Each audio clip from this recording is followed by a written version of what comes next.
మాసం బడుగులకు పండుగ మాసం.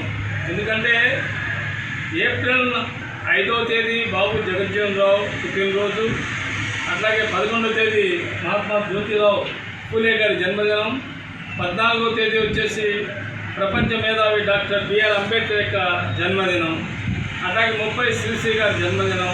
ఈ మధ్యకాలంలో చాలామంది మహనీయుల యొక్క జన్మదినం ఉంది. ఈ ఏప్రిల్ మాసం అంతా కూడా పీడిత ప్రజలకు ఒక ఆశాజ్యోతి చైతన్య దినోత్సవంగా ఉండాలి.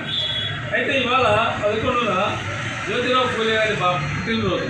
ఎవరైనా మహారాష్ట్రలో పుట్టినందుకు అసలు ఈ దేశంలో నుండి ఆ రోజు పీష్వాల పాలన ఉన్నప్పుడు అంటరానితనం అనేది భయంకరమైన పైశాచిక చర్యగా ఉండేది. అంటరాని వాళ్ళు రాజవీధి నుండి రాకూడదు. మనకు తెలుసు పెరియార్ రామస్వామి నాయకులు, నారాయణ గురు, అట్లాగే చాలామంది మహనీయులు ఈ దేశంలో దక్షిణ భారతదేశంలో పుట్టి అంటరానితనానికి వ్యతిరేకంగా చాలామంది పోరాటం చేశారు. అది చేసినప్పుడు రాజవీధి గుండా అంటరాని వాళ్ళు రాకూడదు, ముట్టకూడదు, దేవాలయ ప్రవేశం లేదు. అట్లాంటప్పుడు ఆయన ఒక పూలే కులంలో పుట్టాడు.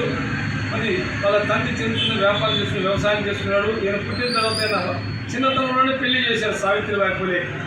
ఆమె అప్పుడు ఏం చదువుకోలేదు. పెళ్ళైన తర్వాత ఆమె చదువు నేర్పించి ఒక టీచర్గా తయారు చేసి ఆ రోజు ఉన్నటువంటి బడుగు బలహీన వర్గాల్లో ఉన్నటువంటి మహిళలకు విద్య కావాలా, అంటరాని వాళ్ళకి విద్య కావాలా. ఆ రోజు బ్రిటిష్ పాలకులు పరిపాలిస్తున్నారు, పీష్వాల పాలన ఉండింది.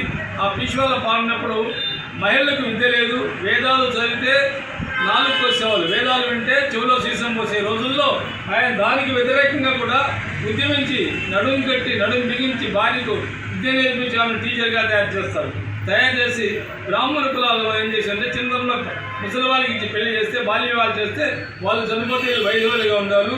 పొరపాటు మీద గర్భవతి వాళ్ళు చంపేసేవాళ్ళు, లేదా సమాజానికి బయటకు వేసేవారు.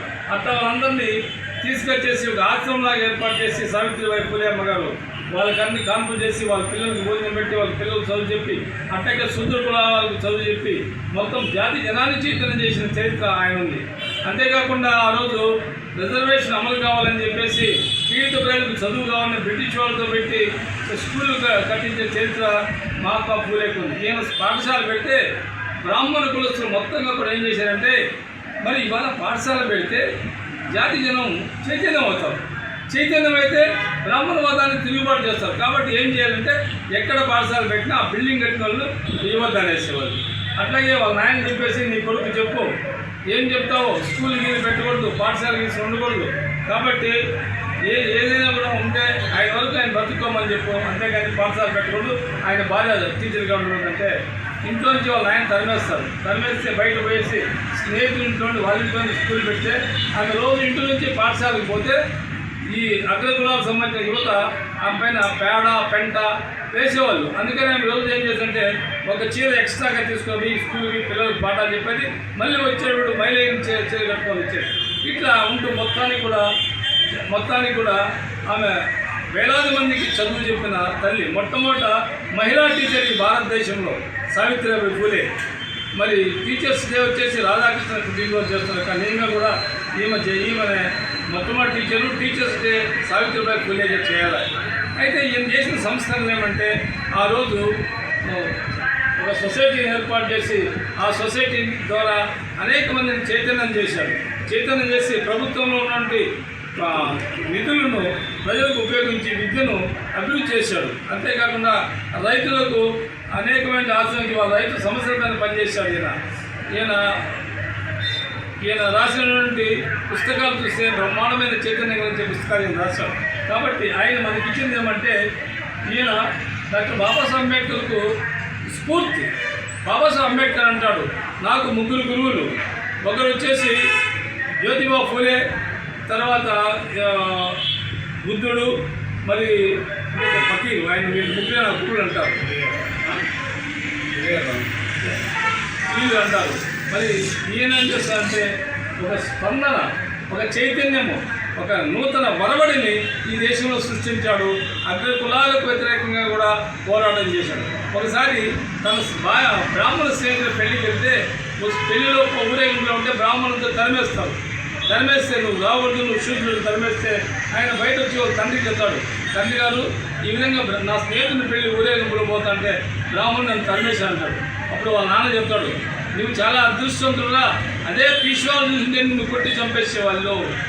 అంటే అగ్రకులాలతో బ్రాహ్మణులతో కలిసి శూద్రులు సైతం ఉండకూడదు, ఇంకా అంతరాని వారి పరిస్థితి ఎంతో ఉంటుంది.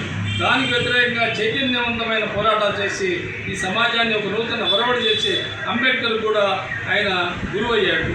గురువై ఆయన దారిలో నడిచాడు. ఈరోజు బీసీలు మర్చిపోయినప్పటికీ కూడా దళితులు అంబేద్కర్ వారసులను మళ్ళీ తిరిగి వెళ్ళకి తెచ్చారు.